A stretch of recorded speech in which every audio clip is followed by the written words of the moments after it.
Hey everyone, it's Marvin. Thanks so much for listening to Books and Boba. I just wanted to take a quick second to remind you that Books and Boba just launched our Patreon to help support our future endeavors. Rira and I have been running Books and Boba for the last 6.5 years, and we've always talked about wanting to do more, including expanding our content offerings, being able to go to book events and do more coverage. And so to help us get closer to those ambitions, we started a Patreon to help us grow and to better support books by Asian and Asian American authors. We are offering 2 tiers for our Patreon. The first is our regular Boba member coming in at $3 a month, which will give you access to our brand new Books and Boba Discord server so you can engage with your fellow Books and Boba Club members and also Rira and myself in real time. This is where we'll be aiming to move the bulk of our book club discussions. But rest assured, we'll still have a presence on Goodreads as well. And our premium tier is our Honey Boba member tier coming in at $5 a month, where in addition to access to our Discord server, you'll also get access to our monthly Boba Chats, a bonus podcast where Rira and I and some guests will get together each month and have a more casual discussion on stuff that may or may not be book related, as well as answer some listener Q&A. Honey Boba members will also have access to a poll to help decide an official Books and Boba book pick once per quarter. So if any of that sounds interesting to you, support Books and Boba on Patreon by going to patreon.com/booksandboba. As always, Rira and I really appreciate your support. All right, thanks for listening, and I'm on with the show.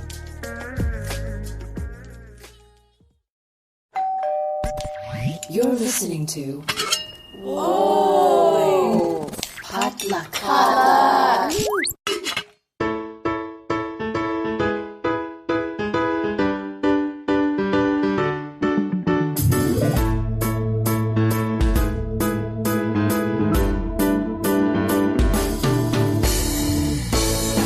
And welcome to another episode of Books and Boba, a book club and podcast featuring books by Asian and Asian American authors. My name is Marvin Yue. And I'm Rira Yu.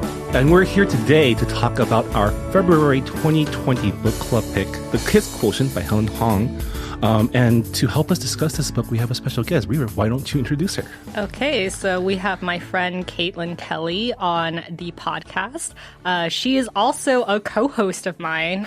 We do a podcast called Bestest Movie Ever, where a bunch of film school students talk about classic films that they should have watched in film school, but totally didn't. And we talk about them. So thank you, Caitlin, for joining us. Of course. Caitlin was actually the one who introduced me to The Kiss Quotient. She read it first and was like, I think you would like this book.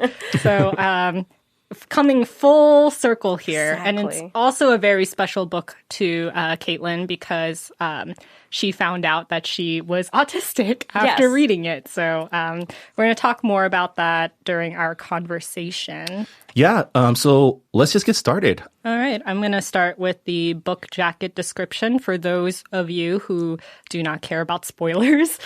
Oh yeah, standard spoiler warning. We're going to be talking all about this book. So if you care about that stuff, go read the book right now. We'll wait, put us on pause, and when you come back, we'll be ready to talk all about The Kiss Quotient. Okay. Stella Lane comes up with algorithms to predict customer purchases, a job that has given her more money than she knows what to do with, and way less experience in the dating department than the average 30-year-old. It doesn't help that Stella has Asperger's, or that French kissing reminds her of a shark getting its teeth cleaned by a pilotfish. Her conclusion, she needs lots of practice, with a professional, which is why she hires escort Michael Phan.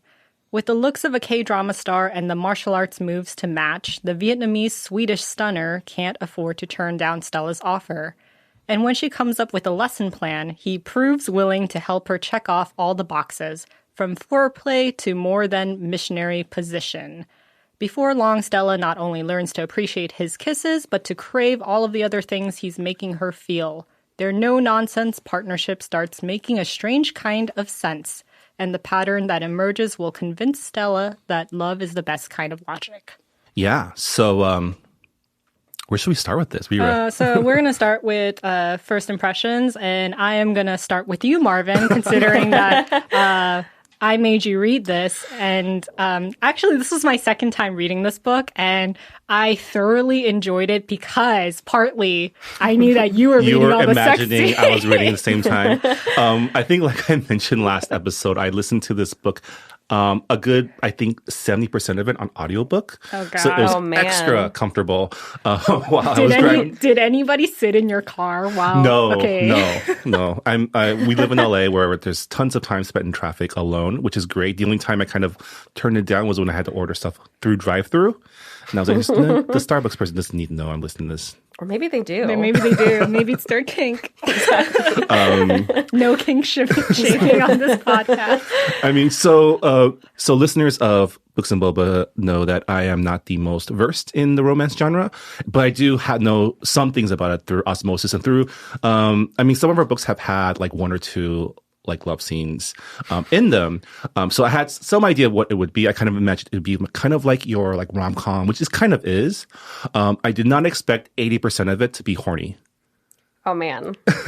Yes. That's really funny because I would expect it to be horny considering Michael's profession as an escort. I guess, but it was like...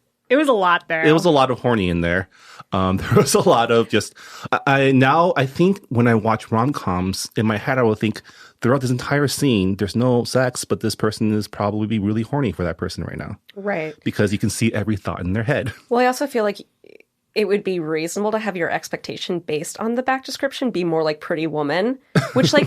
It is Pretty Woman. That was how Reba sold it to me. It is. No, it absolutely is. But then like, obviously when you're watching a movie, they're doing a lot of like tasteful fades or like, like the piano scene where it's like, they start making out and you're like, oh, they're going to bang. But it's also like the tasteful fade to black.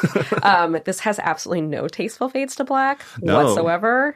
It's very descriptive. It's actually very tame compared to other romance novels that are out there. And still less cringy, too. That's true. Yeah. I think I knew what I was in for the moment I saw the word cock in it. And I was like, oh. Yeah. Okay. You're like, oh, we're in it now. What about you, Caitlin? I know that you are more geared towards sci-fi and murder, just like me. Yes. So, what compelled you to pick up The Kiss Quotient, which is the complete opposite of those genres, and how did you feel about it when you read it for the first time? So yeah, I'm really not a romance person in general. I have tried to widen out my taste just a little bit because I used to have this very like, I don't like romance. And I would watch like rom-coms here and there because they were like kind of easy to consume. But basically right before I read this book, a friend of mine, Ashley Quatch, suggested reading The Hating Game because I was like going to Hawaii and I was like, oh, I need like a pool read. And she's like, read this one. And she is like super, super into romance. And so after I finished that one, she recommended this one as well. And I was like, yeah, why not? Like, this was fun to read. And The Hating Game was like a really good, just like more of a straight rom-com. And then so when I read this, I was kind of expecting something like a lot more in that vein, where it's not really getting into like super serious sort of like character traits or like conflicts. And so reading this, I was like, man, this is like less of a rom-com and more of like, it is a lot more of a character study than I guess I had kind of anticipated. And so I finished it and then I like, basically like we can get to sort of like the big life-changing moment that happened like as I was reading / after I read this book. And then I essentially went back and I read it like all over again. And so like I've never done that with like kind of anything related to romance whatsoever. And I was also kind of surprised because like I think a big barrier for me in like written like romances is that like a lot of times the sex scenes are like aggressively unattractive to read, like a lot of like comparison of genitals to like flowers and stuff. I'm like, this is like a little much. Whereas this, like, even if it was still kind of like you said, aggressively horny, I didn't find it like off-putting. So I think that like helped me kind of like get through that into sort of the meatier stuff that it explores. Yeah. And I wouldn't say it's aggressively horny. I would just say it's very horny. I never thought it was like pushing its horniness on me. It was just there's a lot of horny going on. And I'm trying to see how many times I can get the word horny into this episode. Yes. Horny. And Horny. And it was kind of fun. It was really fun to just explore these two people trying to figure themselves out. Yeah. You know? Yeah, Exactly. I definitely prefer romance stories where it is a lot about character growth. It is about people Right. who are trying to like figure out who they are and finding out like figuring out their insecurities, because there's a lot of insecurity in this book from Right. both sides. I read a lot of filthy fan fiction in my life, so the sex scenes were very, very tame to me. Right. Although when I read it the second time, I was like, oh, there are a lot of sex scenes. I did not There's like remember entire most of it. chapters dedicated to. There Yes. was a chapter that Yeah, was exactly. dedicated to it. I counted. It was 20 pages. Second time through, I was just kind of skipping through the sex scenes. Right. I think that is a criticism that a lot of people had on Goodreads, that there were too many sex scenes, that they should have like cut down on the smut. And I do agree in a sense, because after like the first time, I'm like, first time when they like fully do it, I'm like, I'm Right. good. Like, we don't need to like keep going here. Yeah. But I imagine there's some people who read it just for those scenes. Oh yeah. I mean, Yeah, that's no, for the sure. audience. And like I picked this because February, Valentine's Day, this is our first adult romance novel. And the thing about like the romance novel industry, it's very white. And we've talked about this on the podcast, actually, our last episode about RWA and how problematic it has been in the past. So, like of all the romance novels I've kind of heard and seen like in my inner circles, like this is the first time I've seen like an Asian character as like the lead, and it's an Asian male character. Yeah, exactly. Who it's not really the lead in anything. I mean, now with Crazy Rich Asians, it's kind of like expected. Yeah.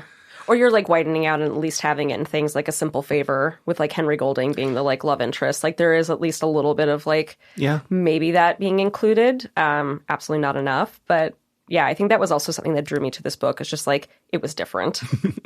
I mean, the caveat though is also the author already fan casted her main character with Daniel Henney being mentioned several times. Okay, the thing is, like, Daniel Henney, I mean, he's still fine, but he's up there in age. I feel like she should have picked someone who was a little bit more current in popularity. Who's the new Daniel Henney then? Would it be Ross Butler or? Oh man, I don't know. Because Henry Golding's still a little too old for this. Yeah, a little bit right? too old. Yeah, It's Ross funny. Butler maybe. For me, the second time I read it, I had recently worked at the Saturn Awards, and I'm gonna maybe forget. I'm horrible with names.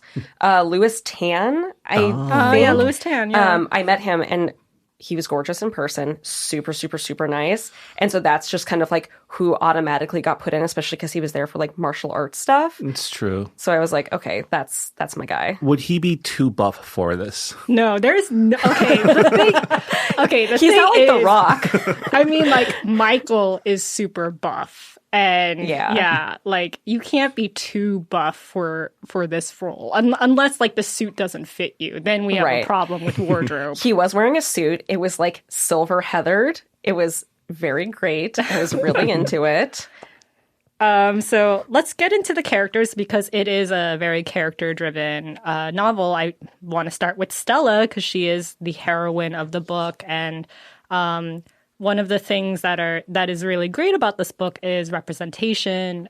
We see a woman with autism be the romantic lead, and also she's rich. Like, when do you ever see that? Like, Exactly. I mean, like you've seen rich people in power go on rom-coms, but it's usually like a guy. Yeah. And it's usually the woman who's like, okay, like I'll make this deal so I can like financially better myself. Right. Like I feel like the only time I've ever really seen in like a mainstream rom-com like the reverse is like The Proposal, Oh yeah. which is like the only time I can think of it. Yeah. I really like the fact that she was extremely good at her job and was extremely passionate, and that was a good thing. Like, it wasn't just like, oh, you need to like relax, lady. Yeah, exactly. Whereas like Michael has been like, oh, you're passionate at your job and you work weekends at 6 p.m. That's so you. Yeah. Good for you. Exactly. Like, I really like that part of the relationship.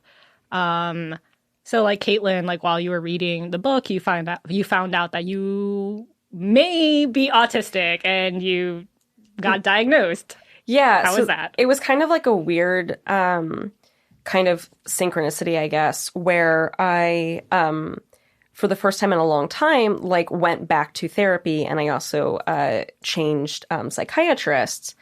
And I'd always had, like, throughout my life, these sort of difficult to explain things, like other doctors had kind of like assigned to like anxiety or whatever, where like I, going into crowded spaces, I would just like have this reaction that I couldn't really explain. I'd had like a panic attack before, so I knew that it was like different, but like sounds would really impact me.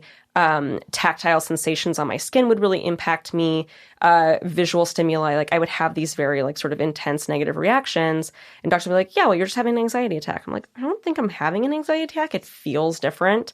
And then on the social side, I had a lot of issues where kind of all these classic things where like I would get very fixated on topics, but I would do really badly in school because I would like not be able to pay attention or sort of like operate within a classroom setting in a way that was like beneficial. And so I was like clearly very like smart and excelling like in tests, and like I was academically very curious, but I was also doing very poorly in school. And then I couldn't make friends. I always felt like from a young age, I remember explaining to my mom, and I would say this over and over, that I felt like an alien who had been sent to Earth and had to like learn how to be a person. Or like when I was a kid, like when I learned about robots, I was like, oh, I'm a robot. No one else is a robot, but I'm a robot.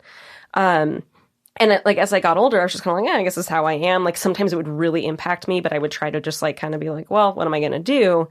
So when I switched doctors, there all of a sudden became this sort of thing where like separately they were like, yeah, dude, everything you're explaining, like that's autism spectrum disorder. Like that's what it is. And so I was like reading this book at the same time. And that really allowed me to sort of like take this diagnosis that I was getting that felt sort of like very different and vague for me. And I couldn't really see how it like applied to my life so much. And then reading this and having this sort of like kind of interior monologue of a woman who has it, who is represented very differently, because I think like in general in pop culture, when we represent people on the autism spectrum, it's like very, very like sort of more severe, not always like Rain Man severe, but like there's a show called like The Bridge, for example. And like when you watch that, like she's obviously like very clearly autistic, but to an extent where like she's reasonably not going to be able to move through the world in a way that like I have been able to, which is why like I think it's helpful that we've started describing as a spectrum versus just like you're autistic. Yeah, that's the thing in this book. Like Stella is diagnosed with Asperger's, and that's not a diagnosis anymore that they give to children. It's an outdated term. It's an outdated term. It definitely gives like a very bad stereotype. Yeah. I will say that in a lot of pop culture, like it's usually like autistic men. Exactly. And autistic men tend to have very different symptoms than autistic women. And experiences, yeah. Yeah, and Helen Hoang actually like lists a couple of reference books in her author's note. Right. Yeah, I mean, I'm thinking of like depictions of like men with autism that are in positions like Stella. And I'm thinking of like Silicon Valley, where they're all like tech execs with seeing their focus, or like in Good Trouble. Yeah, I mean, she is technically in tech, and it is Silicon Valley. Yeah. Well, and I think that like the only other portrayal of autism that I actually related to at all was The Accountant, which was a Ben Affleck movie that came out like a few years ago, and that came out before I was diagnosed. And I remember in watching it, I was like explaining to people, like, I get, like, this is how I feel. Like, I get this person. And so that, like, there were, like, a lot of clues throughout my life that, like, this was going to come. But having this sort of interior portrayal, I think, like, kind of everything from how she interacts with other people and the misunderstandings that she has, and they're not coming from a place of her being, like, stupid, but just, like, not knowing how to, like, navigate things or getting fixated on things that aren't maybe the best thing to get fixated on. The scene when she goes to Michael's family for dinner for the first time. That was and like awful. And the plastic and stuff. I was like, man, I have absolutely, like, maybe not the specific thing. I have done this. I have like had the thing where like I didn't know how to let it go. I didn't know that like I was being like super not fun to be around. But it was also like the little things too, like the sensory stuff. I think that because it had been like assigned to me as being an anxiety disorder for most of my life, seeing it represented in the book, like whether it's in the club when she like can't handle that sort of stimuli, or even just like the feeling of her clothes on her skin. Yeah, like she only likes French seams. She like only likes certain fabrics. And I know for sure that is a thing with you. That is like such a huge, and it was funny because like my mom has recently been trying to get more into like learning about autism spectrum disorder and kind of like get clarity on it, because my father is also like on the spectrum, and it was me being diagnosed that helped him sort of start exploring this part of himself that he had no context for until like later in life, which has been like its own thing. Yeah. So it's made it easier for me to kind of go like reading about the French seams. I was like, I don't have to wear denim. I can just not do that. And man, I like wearing clothes a lot more now that I just like kind of stopped wearing the things that like made me feel horrible. Yeah. And correct me if I'm wrong, but the author herself was undiagnosed for a long time, right? Yeah, actually, I read her author's note, and I think it really brings it home. She wrote, "What started as mere research for a book became a journey of self-realization. I learned that I am not alone. There are other people just like me, and very possibly my daughter too. As I pursued and eventually attained a diagnosis at age 34, Stella, my autistic heroine, was born on the page.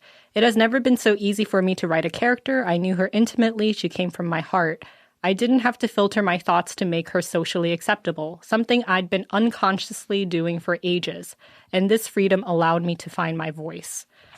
Yeah, I think it's really interesting that Helen started writing this book because her daughter, who was in preschool at the time, her teachers were saying like, oh, she might be on the spectrum.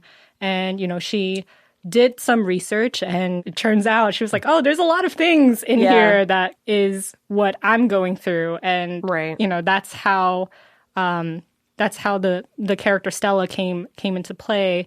I actually really liked a lot of Stella's inner monologues, because a lot of the time, like when we watch like pop culture stuff where you have an autistic character, it's like, oh, aren't they weird? And wow, like, isn't this really hurtful? Whereas like in the book, you're just like, okay, no, this is her thought process. She doesn't like being touched.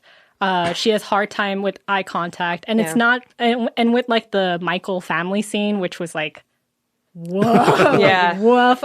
It's like you understand like the family's perspective of like, oh, why is she being so like rude and just like being like a little bit too much. But in her mind, it's like, oh my God, there's like so much sensory stuff happening. Yeah. And don't they know that they're being poisoned? So like in a way, like you get into her head and everything just kind of clicks. Yeah. And going off that as well, I mean, a lot of times, like you mentioned, when you see autistic people portrayed in media, it is like, oh, they're just rude. That's just how they are. They don't care. They don't feel the same way you do. And it's what really struck me about having Stella's inner monologue is like the intense shame she feels for not being able to like communicate or get her feelings across, or just like see what other people are feeling. And it's something that she's very self-aware about, very self-conscious about. And it's like the crux of her development is kind of like being okay with that. Yeah. Right? Well, and I think for me, that's been an interesting thing to sort of like be okay with in myself, and also sort of communicate to others, because a thing that like has come up a lot for me is so my dad works in sort of like international business, and he would often like take me around like the people he was working with.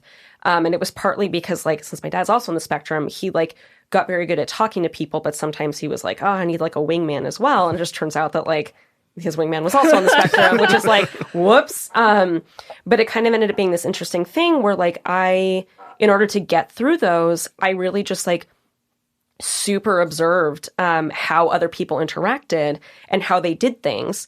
And so for me, a lot of people have been like, oh, well, like it's super surprising to learn that you're autistic because you don't seem like it. And I was like, yes, I don't seem like it, but you do not see the internal calculus that I am doing in like literally every social situation, except for when like I know someone super, super well. Because for me, it's like I observed how people do eye contact. And so even though eye contact is super uncomfortable for me in general, I will like time like where I am looking. And which is the thing she does in the book. She's like, oh, like you have to keep eye contact for 3 seconds. Yep, Otherwise, and then look somewhere else. Yeah, And then, if you do it for longer, you look like a creep. If you don't do it at all, you look like a creep. Yeah, exactly. Pretty much. You know, and so I think that was super, super well represented in the book. And for me, it was actually something that made me feel less lonely in my own diagnosis, because I was like, oh my God, like here, like, you know, because a lot of times, like when you see autism, it's in movies. So you're not getting that internal monologue of what someone's going through. Whereas with her, I was like, man, like I get this, because like every single thing she says to a lot of people, she's having to do the like internal math of like, do I do this? Do I do that? Like, how do I deal with this? The sort of shame that you constantly feel, or even just like confusion and self-doubt, not knowing how you're really coming off, not knowing like if other people are like sort of upset with you. My own family often would be like, oh, Caitlin's really harsh, or she's really like too honest or too brusque, or she like gets really intense about being touched.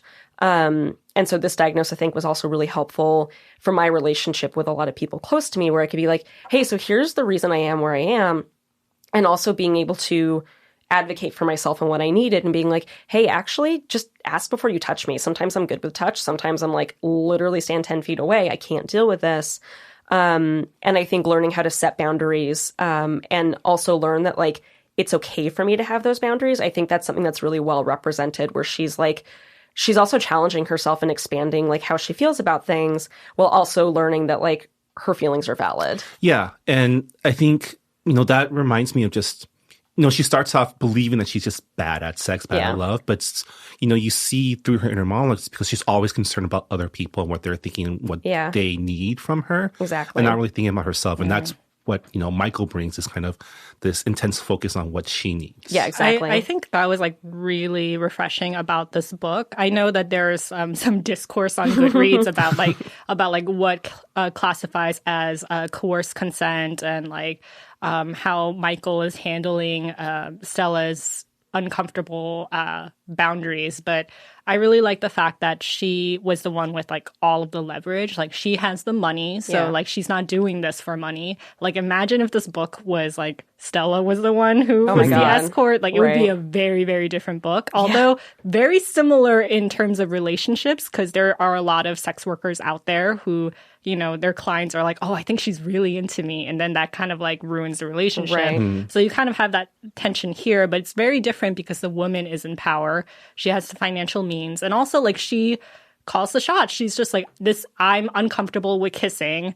And even though like she gets more familiar with kissing, she's like, okay, but you have to like this is what I really want to do. I really want to kiss you, but I want you to know that it's going to take a while for me to get used to this. And I really like the fact that when she's with Michael, like I never felt like she was in danger. Yeah. Like if she said, like if she was very, very firm on like, no, we're not doing this at all, that he would just back off. Yeah. But at the same time, he's challenging her, saying like, okay, well, like this is a safe space. Like you can trust me.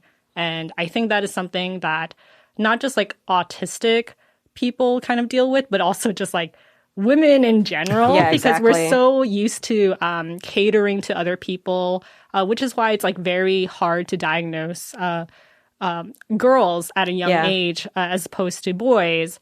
And just like women in general, like they're told like you're not good enough. You're like you have to be like you have to have the perfect body. You have to act a certain way. You have to follow all of these social cues.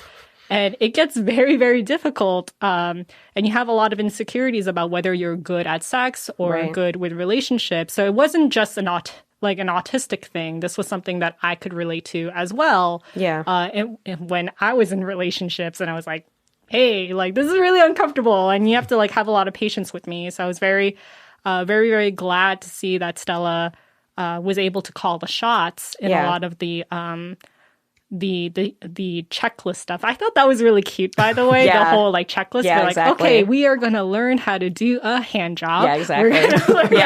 We're gonna learn how to do foreplay. And I'm like, they really should come up with A checklist. a checklist, Right. in general. Well, and I felt like for me, like I understand obviously like, the obvious caveat is like consent is a case by case thing. Every relationship is different, et cetera, et cetera. But I perceived it very differently when I was reading it as a person on the spectrum. And like, I don't know if the questions of whether or not it was coerced or not are coming from people who are neurotypical or not. But for me, that resonated really strongly because I think that like communicating kind of in any situation, but especially like sexually, what you are uncomfortable with doesn't necessarily, especially given like she is paying him to teach her how to be good at sex. I think communicating what you are uncomfortable with isn't necessarily a like yes or no on that action. I think you can say, hey, so this is the thing that scares me. This is the thing that I'm uncomfortable with. I need you to be patient with me, or I need you to be accommodating, or I need you to communicate a lot.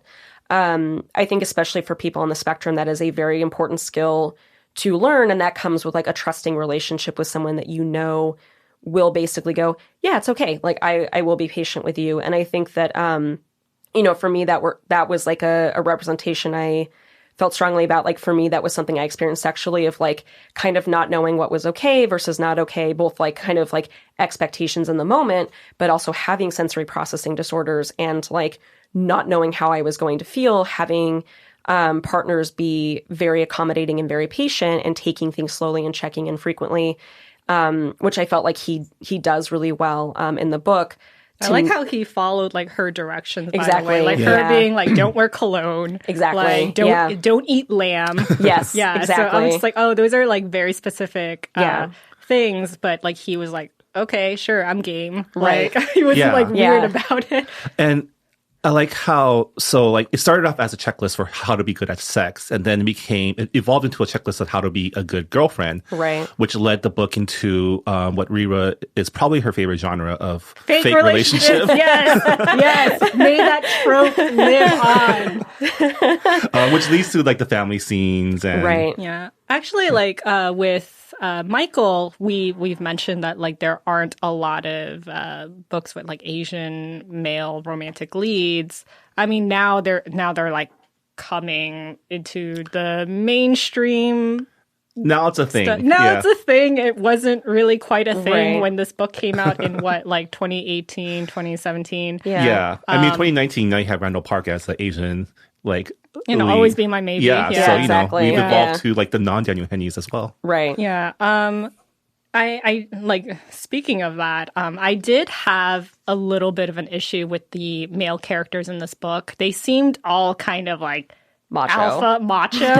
And I kind of wish there was a little bit more diversity with that. I know that past complaints from audiences have been like, well, not all Asian male are like super buff and like super like testosterone or whatnot. And I like totally agree, but this is also a romance novel, so I can totally understand like why you want your male lead to kind of look like Daniel Henney. Exactly. I mean, kind of fit like the conventional like Attractive. boyfriend look. I mean, if we look at this again as like a gender flip traditional rom-com, right? Like the girl side is always, the main lead, their quirky best friend, and then like the bad guy. Yeah, exactly. Right? So that's kind of Yeah. how we have Michael as the lead. We have Hoang as his cousin / like kind of best friend. And then we Yeah. have, what's his face? Philip? Yeah. Philip James. When Which is like the douchiest name. When you meet someone with like two like first names as part of their name, you have to like be careful. Excuse me. Yeah. Caitlin, Kelly. I have two first names because the entire nation of Ireland only has first names. They dropped the O when they emigrated and it was all over for me. Yeah, and I think the only like kind of more sensitive male character you have in the book is Kai. He's the other like autistic character and he's the protagonist of In the Bride Test, which I had like complicated feelings on. But it is kind of interesting that like your only sort of more sensitive male character is like neuroatypical, which is like kind of a sort of like complicated also portrayal of like maleness and like autism spectrum disorder, which is like kind of like a bigger other conversation. But that was a thing that actually kind of like did bug me about this book. I was like, man, all of these dudes are kind of like a little especially toxic. when like Quan and like Michael are at Michael's apartment and they're like drinking a 6-pack and they're like, dude, women, like, yeah, exactly. Man, you gotta fuck that shit. I'm like, really? Like, yeah, those were parts where I was just like, eh. And then especially with like the sex scenes, I'm like, he's talking about blue balls, and I'm like, this can't be a thing. And actually, when I was reading this last night, because I read it the second time last night, I'm actually dating an autistic man. Right. So I was just like asking him, like, oh, is this how you feel during a relationship? Like,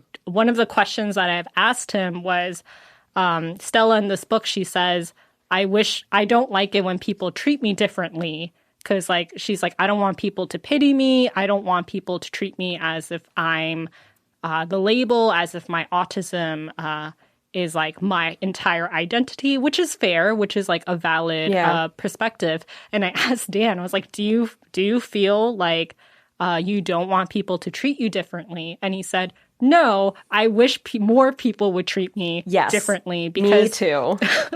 because he's actually very similar to you, Caitlin, where he is very outgoing. And he was diagnosed with Asperger's when that was still a diagnosis. And he said that, like, a lot of the times people would be like, oh, you don't seem autistic.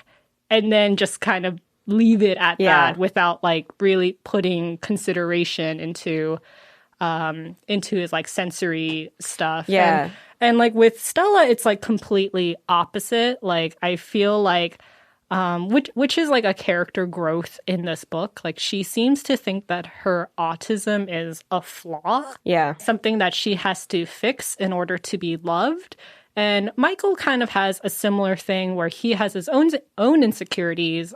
He believes that like, because of his dad's criminal past and also his financial situation, he just thinks that he's not good enough for Stella or anyone in that like economic and educational level. Right. And I thought that was like really interesting because everybody has insecurities, whether you're like autistic, neurotypical, or you're a man, woman, non-gender binary.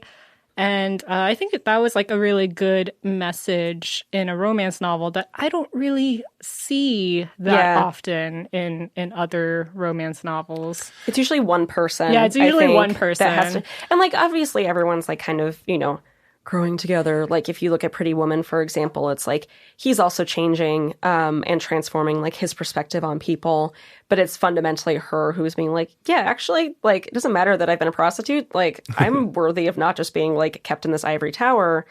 I do think that like on your point about Dan was actually really helpful for me sort of throughout the time that I've known him, like understanding my diagnosis and sort of like coming to terms with it. And I do agree with him that like I wish more people would treat me differently. And in that I mean that like I would like more consideration from others of like how I move through the world and how it's different from them.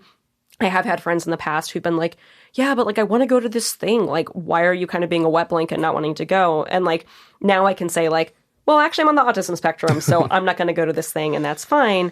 And I am also, my parents should have like literally never bred and have kids because like I have 2 other disabilities. And so like for me, I also kind of related to this book and like those capacities as well is like there is a fine line between like you don't want to be treated like a stereotype or just sort of like cast in this like, you know, disability role while also needing people and wanting people to like recognize your struggle or what you go through or like accommodating you. And that sort of like difficult intersection of those 2 things. And when people do say, oh, well, you don't seem autistic, it's equally as like disappointing to me as when they look at me because my disabilities aren't, unless I'm using a cane, aren't obvious. And they go, well, you don't seem disabled. It's like, yeah, both of those are really bad things to say, actually, and you shouldn't say them. I mean, even Michael, like once he kind of discovers and like puts it together, doesn't see her differently, but starts treating her with more care, which is what she needed. Right. Yeah, but exactly. It's also like, you know, she's just like, oh, you're pitying me. And like you were just going through this relationship because like I don't know, like I am the poor autistic girl. And I was just like, and like that part, I was just like, like, I don't know, like that didn't resonate with me as much. Yeah, I mean, it's different. Like everybody on the spectrum is different. And you know, she's kind of, in a way, like she shows like very stereotypical symptoms of like autism that you do see on television, even though she is a woman, and that does make it like refreshing. It's like, oh, she's really good at math. Yeah. She's rich because all autistic people have to be super successful because of their genius brain. Right, which is like, which is super opposite of reality. Right, yeah. So this book also has a dual narrative structure, right? Because not only do you see all the horny thoughts in Stella's head, you also see all the horny thoughts in Michael's head. Yeah. And I mean, I guess we can kind of switch gears to Michael's side of the story, which he, like we were said, he has his own like heavy baggage. Yeah. Right? You know what? He has his own daddy issues. Man, does he. Yeah. A thing that I did really appreciate about the Michael chapters is that like, and Rira had reminded me that I wrote this in my Goodreads review, like way back when, which is that typically in narratives, like disabled people, and even in just like life, disabled people don't often get to be sexy. And whether that's, you know, being on the autism spectrum or being physically disabled or whatever, that does fundamentally change your relationship with sex. And it's very easy to have partners who either like don't respect that, which we obviously see from like Stella's recounting of like her previous sexual experiences. But also through Michael, we get sort of a positive sort of different thing, which is like, it doesn't matter to him that she's autistic and that sex with her is maybe different than like neurotypical women. He still finds her super sexy, which was like just really happy for me to read, because like the amount of narratives that you get to see where disabled people, and in particular like disabled women, and whether or not you consider like autism as a disability is like kind of up to each individual person, but at least someone who is not like, you know, neurotypical or falling in the sort of like ability spectrum, I think was like pretty groundbreaking, along with all of the like representation in the book. Also, like Michael is an Asian male lead. I don't know how many times I'm going to mention this in the podcast, but it is revolutionary, because if you look at like film history and also like in literature, like Asian men, I mean, they're seen as kind of like, oh, they're not attractive, and they're emasculated, quote unquote, and it's just like, okay, well, we see someone who is defying those stereotypes. Now I would consider Michael to be a stereotype, because it's like, oh, buff Asian man who looks like Daniel Henney. But, exactly. You know, like, but also loves clothes. But loves clothes. That was really, really nice that he was in a trade that is typically, you know, very feminine, and his mom is supportive of it, right? Yeah. It was also nice to see like Vietnamese culture in his family. Yeah, I mean, that was something that I really noticed, was his family is a working class Asian family. And a lot of times when you see Asian families in media, they're always like middle upper class. Exactly. And like the reason she's supportive of it is because of that background, where it's like, you gotta work, it's essentially taking the family business, right? And like, what I really loved about Michael being like Vietnamese is that the family scene takes place in a Vietnamese household with like the altar, with peeling mangoes at the table, with like fish sauce. And it's just, that visual is something you don't really see in romantic comedies or in mainstream media that often. Well, and I feel like a lot of the Asian representation that we have in mainstream cinema, especially that is being marketed to like white audiences, typically is very much like East Asian. And so you don't often get a lot of the sort of like, you know, a Southeast Asian sort of perspective and like the sort of differences that fall into that. I know a lot of people, speaking as a white person, surprise. Who, you know, do have this either sort of like, you know, the way that sort of a lot of white people describe Africa as being this sort of like monoculture. The same thing happens with sort of like all of the different regions in Asia. And so I felt like it was actually just really cool to see something that wasn't like, here's a Chinese family, here's a Japanese family. Like, it was a different place, and I think a lot of people don't really get to experience. A lot of the relationship stuff with like the mom be like, oh, when are you gonna have babies? Right. It's like, oh, is she a doctor? To be fair, that was to both moms. I know. Yeah. Like the thing is, I know someone in our Goodreads forum said, like, oh, I thought Stella, I imagined her to be Asian at first because, black hair works in math. And, but I was like, oh, but like the first chapter, like they're at this really fancy like brunch place. And like the way that like the mom and the dad talks, I'm like, oh, this is like ritzy this white is the people. whitest shit. Yeah, like exactly. The whitest thing. And just like I also had like issues with Stella's mom because she was like, oh, I'm going to like acclimate you to being used to touching. And I was like, oh, that's like a thing that like... My mom did that, actually. I know. That's like a really it's common of a common. time, right? It's a time where people like, these days there's a lot more like studies, learnings. There's a lot more like awareness of like the spectrum. But back then it was like, oh, you just have to overcome it. Well, that was the thing that was interesting for me recently is in one of my conversations with my mom about it, she was like, yeah, it's actually really interesting that you ended up getting diagnosed because when you were a kid, like really young, your dad and I sort of thought this was the case. And when we took you to a doctor for like something unrelated, they were like, yeah, I think that your daughter's on the autism, like that your daughter's autistic. But this was like, in the early 90s. And it was kind of like, well, like, okay. And like, so it wasn't necessarily like, I don't know if it was an official diagnosis or not, but their kind of best advice to my parents was like, yeah, you just got to get her used to the world, I guess. Yeah. Which like didn't work out super well. Yeah, they call it masking in the community. And like that part was just like real, like with her mom. That was difficult. That was really difficult for me to read. Yeah. And, but like you see like the contrast between like Stella's family and like Michael's family. They're both in very different economic circles, and also just like the scene where Michael goes to the benefit charity lunch or whatever, also a super white thing, by the way. I mean, it's like the reverse, like it's the reverse family meet, right? Yeah, exactly. Yeah, but like it's like that moment where Stella's dad was just like, oh, like, what do you do? And he's like, well, like, I'm not going to say that I work as an escort. So he just says like, oh, I'm not really working. How did you guys feel narratively about the sort of like social climax that happens with, because you have the sort of like, from my recollection, you have the sort of two things that happen, which is Michael getting into the physical altercation with Philip when he's like kind of forcing himself on Stella. But then you also have this benefit where there's like the kind of culmination of like, it's Philip's mom, right? Who is the sort of like overly attached, like patron of Michael. And I remember like both times I read it, I kind of like didn't really like how all of that played out necessarily, because I understood that it was like, oh, it's like, Michael's past sort of like catching up to him being publicized, which I understood why that was happening, but I kind of felt like it somewhat distracted from like the sort of overall narrative of like these two different people sort of like coming together. So I was curious how you guys like felt about that.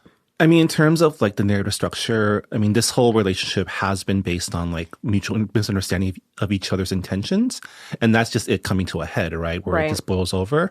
In that scene I did like, and I think Rira was building this, there's a scene where Stella's dad is like grilling Michael about his background and why aren't you working? Aren't you ambitious? I like ambition.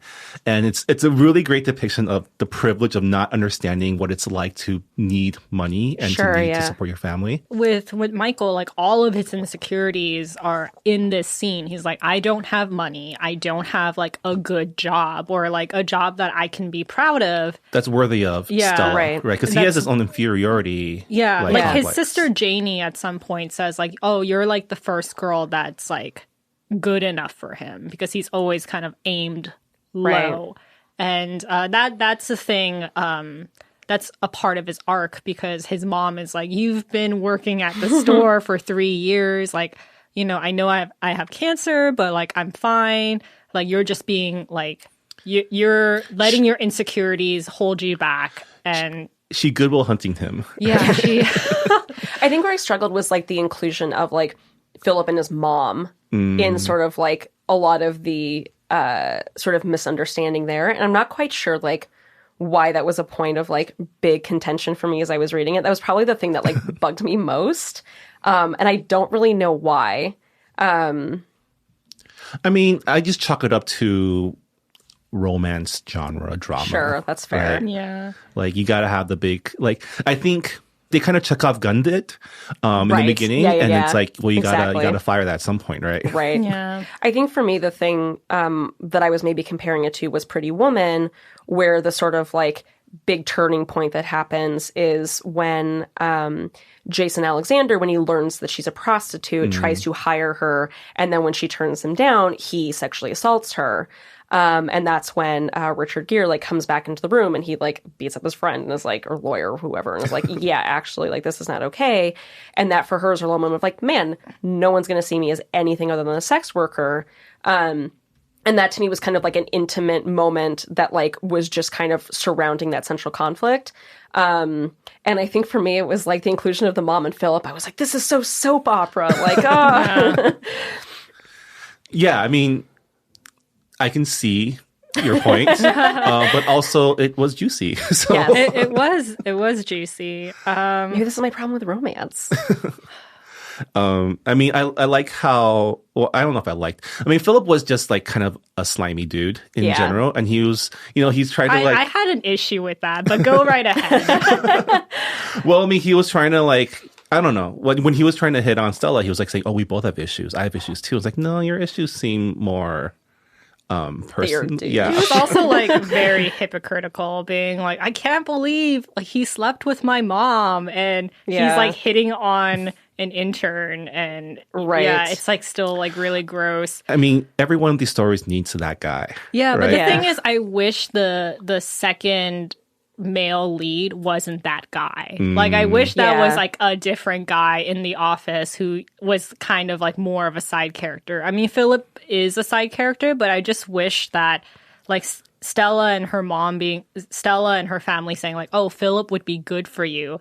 I wish he was like more of a gentleman who Yes. was Yeah. like a very good guy, but doesn't understand that, she needs considerations. Right. And I feel like that would have made I it can a more powerful arc. Yeah, I can Yeah. see that. I like making the climax about her choosing Michael over like the guy who's like on paper good for her. Yeah. That would have been Yeah, that a would have good been way nice. to- Especially yeah. because, like, it for me, like, with the representation of how socially she operates, I felt like Philip was just kind of, like, so obviously, like, gross that it didn't kind of make sense that she'd be like, yeah, I guess this is, like, maybe I should do this, maybe I should do that. I was like, I felt like he should have been, even if he, like, turned out to be super gross, it was like a little bit too, I think, apparent for me. I was like, he's the gross guy. Would have like, Yeah. like you said, like a little bit more gentlemanly, like, and then his ableism or his like insensitivity is revealed sort of like later on. He was kind of a cartoon character. Yeah, Yes. he kind of was, Yeah. which goes back to like my criticism of like male characters. Like I Yeah. feel like they weren't as fleshed out. Yeah. I mean, I want to say, isn't that, but in itself, kind of refreshing in a way? Yeah, no, I can get that. Yeah, It's- I can see that. It's yeah. like it's nice to have like a story where like the woman character is just like aggressively detailed and like the male characters are like kind of stereotypical. Yeah. It typically doesn't happen. Because in the climax, in the scene where Michael punches Philip, it does end up with him coming in and like saving the day, which Yeah. Okay, but the thing is, he doesn't save the day, though. Because Stella says, I have a taser. I know how to use it. Yeah. You're not going home with me. Like, Exactly. And she just kind of walks away, which I thought was a really good scene. Yeah. Yeah. Sorry to interrupt you. I just wanted to make that known. worries. But I did want to ask you, Marvin, since like, like this is a genre that's like kind of out of your realm of comfort, I would say. Like, how did you see Michael as like an Asian male character in this book? I mean, what I took away from Michael's arc in general is like a depiction of, like, again, like a working class Asian family.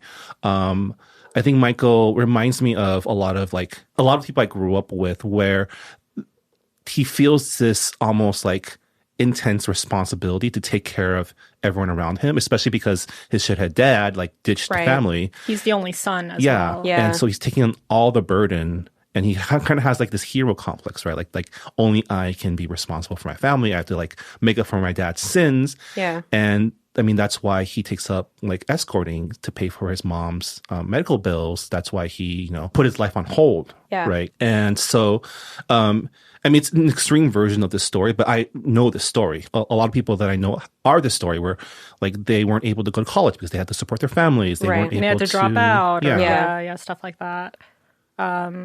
Yeah, I mean, we see it in, like, we see that kind of story with, like, white people as well. Yeah. But I feel like with, by making this character Asian, like, it definitely brings, like, a specificity to it.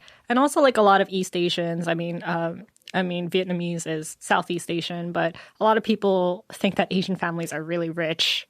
Like, Yeah. Yeah. Well, and I think there's something to be said, too, about the fact that, like, you know, even, like, zooming in more from just like East Asian versus Southeast Asian, the representation that we kind of get here in the States, I think also like Vietnam and Vietnamese families occupy a very specific part of sort of the Asian American experience, given like, hey, guess what we did in Vietnam? Not the greatest. And so I grew up in Seattle, which was a very popular area for a lot of Vietnamese refugees to settle just because it was generally like a much more sort of accessible part of the country.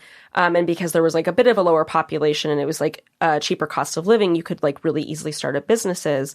And so I went to school with a lot of kids who were Vietnamese whose parents had fled the war and were refugees and like, you know, had gone to Guam and then immigrated from there. And I think it occupies for sort of white audiences a place that like we typically, when we think of like Vietnamese people, there's a lot of just like, oh, war. And that's kind of like, you know, like the sympathizer, I would say, is like a much more of the story that like white Americans kind of get about Vietnam. And so I really appreciated just getting to see a working class family that is probably for a lot of us is a lot more sort of accessible as what a working class Asian family would be versus like a lot of the Chinese kids I went to school with were a lot wealthier. And there was this sort of social strata even within there of like the complicated relationships of like colorism and classism and sort of how that came into play, which I liked a lot more about this than if it had been like maybe a different representation. Yeah. I like that he was the only guy in his family too. Yeah, it definitely brings out like fleshes out his character a little bit more. I really like the fact that like in his inner monologue, he says, all these women in the house don't know how to cook. I don't know how that happened.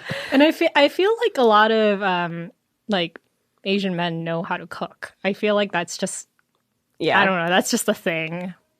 How did you guys, in terms of like Asian male representation, was it complicated for you as readers that he was mixed race versus not mixed race? Did that like bother you? Did that not bother you? I thought it made sense because like, you know, his dad left and he's being raised by his grandmother and his mother who are, you know, Vietnamese. But they're like... I mean, the book portrays him as identifying probably more with his Asian side of the family. Absolutely. Too. And I mean, I think in general, Riri and I have a more, I guess, liberal conception of what being Asian American means. Absolutely. So it didn't like, I wouldn't say it probably wasn't even a thought. Like there was a paragraph where Stella is looking through baby photos and she's like, oh, like he's with all of his Vietnamese cousins and he's the only one who kind of looks different. And she says, I wonder what that's like knowing that you don't fit completely on either side. And Helen Hoang is actually mixed race. So I know that came from a place that is personal. But I really like the fact that wasn't the entire book. Yeah. Like, it was just like, okay, well, this is part of who he is. Sure, he has issues with, like, his dad and whatnot. And that's, you know, relatable. That's not, like, strictly to Asian culture being mixed race. I think what's great about it is a depiction of, like, people who are typically marginalized in media. And, I mean, Michael's struggles are struggles for not only people who have to live with like having like grown up in tough times and having a shitty dad, but it also touches on the struggles of like being mixed race and like it's no one's fault for being born. Yeah, exactly. Right? But then they had to deal with how the world sees them. And I think that's very apparent in this book too. I mean, one of Michael's biggest struggles is how his dad really like messed him up by telling him like, your only asset is your looks. Yeah, right. exactly. And that's something he internalizes. And that's something that like girls hear all the time. Yeah. And it's just like, oh, the only way you're going to succeed is to like be pretty and to like marry rich. But you'll also never be pretty enough in all the right ways. God.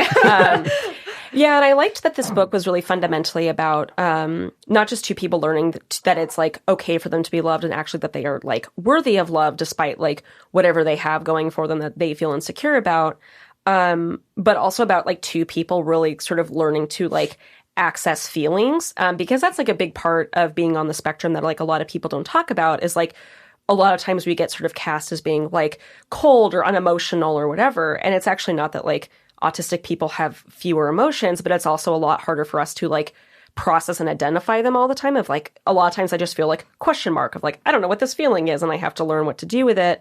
But I also feel like that's something that like you see Michael having to kind of do in his own ways of sort of like learning how to process the sort of feelings of shame or sort of identify like, why am I feeling certain things? And like Stella bringing out other feelings in him that he's having to learn like what to sort of do with them. I really thought that was like a really beautiful way of telling a romance story of like, not just like, oh, I'm worthy of love, but like, oh man, how do I like become a better person through the lens of being loved? Yeah. Moral of the story, everyone has issues. Everyone has issues. Communication skills are key. Yes. Don't be ableist. Setting boundaries is good. Setting boundaries is good. Touches up on all of those things. Overall, we're just going to wrap up. I know that this book has like a divided audience. There are people like me who loved it, and then there are people who found issues with it. And I think they're both very valid perspectives. But I think all of us can agree that this is like a milestone in not just like romance, but also just like in Asian American literature. And I just really hope that in the future I see more Asian male leads and also Asian women leads in terms of like romance, and have it be all diverse. So this isn't the only representation of an autistic woman or of an Asian male lead in romance. Well, and things just being more complicated. I think a lot of these stories get sort of like distilled down to just like, race. And that's like kind of the only complicating factor, where it's like, he's such a fleshed out person with a lot of different struggles. And so is she. And I think that's like fundamentally more interesting. Yeah. And I mean, in general, I enjoyed reading the book. I liked how it was kind of like a rom-com in which, besides all the very detailed sex scenes, all the horny, I kept reading because I really wanted these two kids to work out their issues and get together. Yeah. Oh God, I just remembered like another issue that I had. I know that we're trying to end on a positive note, but I did have an issue with the Insta love of him being like, oh man, like I love her. And I'm just like, I wish that came a little bit later. Yeah. It was the chemicals, the hormones. The horny. Yeah. No, you have to draw it out a little bit. Horny. No, there's a difference between horny and like love, like horny versus insta love. I mean, that was a thing that I kind of bristled at, but it is a trope and I'm like, whatever. Positive side, I did like that because she's autistic, he didn't go like, oh, I don't know. Am I in love with her? He was just like, yeah, dude, I love this girl. She's my favorite. I was like, yes. Win for autistic women. Yeah. Yes. Yeah, and I really liked how he's just like, oh yeah, I'm gonna propose to you in 3 months because you hate surprises, and I'm like, that's really sweet. I liked that. It was very good. It was a great way to end it. Not sure how I feel about the epilogue, but you know what? Let's end on a positive note. Yeah. I mean, let it go. I'll let it go. But at the end of the day, it is a feel good like romance story. So This is also being made into a movie, so crossing my fingers that they cast right. Yeah. I don't know what right means, but once I see who is cast, I will get the feelings. Yeah, exactly. Yeah, that's kind of how I felt with To All the Boys I've Loved Before, which is kind of like the YA version of this book because of the fake relationship stuff. So yeah, I don't know. I'm excited. Give me all of the adaptations of all the books that we have read in this book club. And yeah, like there's a lot coming. Maureen Gu just got her adaptation of I Believe in a Thing Called Love. Yeah, which is the K-drama relationship, fake relationship. Yes. Right? Well, no, that's not a fake relationship. She's faking... but it's a checklist. It's a checklist, yes. Story, yes. more checklists in books. Well, on that note, that'll also do it for our discussion of our February 2020 book club pick, The Kiss Quotient by Helen Hoang. Caitlin, thank you so much for joining us. Thank you for having me. And Rira, what are we reading for the month of March? We are reading The Map of Salt and Stars by Zain Jakardar. I hope I said that correctly, but yes, it is a book that that's kind of a dual narrative with two timelines, one set in ancient Syria and one in present-day time. So it'll be interesting. It's a historical, magical realism book. That is what has been pitched to me. So, yay. Great. We'll see you at the end of next month. Hopefully you finished a book. Good luck. And that'll also do it for this episode of Books and Boba. Thank you so much for listening. We'll see you next time. All right, bye. Bye, everyone. Thanks for listening to Books and Boba. This episode was hosted by Marvin Yue and Rira Yu and produced and edited by Marvin Yue. This podcast was recorded at the Potluck Podcast Studios located within the Visual Communications offices in downtown Los Angeles. You can learn more about visual communications and their programs such as the Los Angeles Asian Pacific Film Festival by going to their website at vcmedia.org.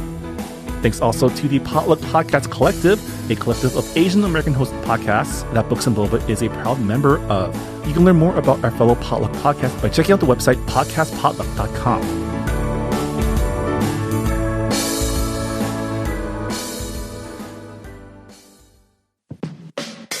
Hey, I'm Phil Yu, and you may know me from a blog called Angry Asian Man. And I'm Jeff Yang, author, journalist, and celebrity dad. We host a podcast called They Call Us Bruce, an unfiltered conversation about what's happening in Asian America. Each week or so, we host a discussion about some of the most vital and interesting topics in our pop culture and our community, bringing in guests who are shaping and informing this thing called Asian America from Hollywood to DC and beyond. We got media, entertainment, food, family, politics, representation. The good, the bad, the WTF of it all. So check us out wherever you get your podcasts or at theycallusbruce.com. Peace. Peace.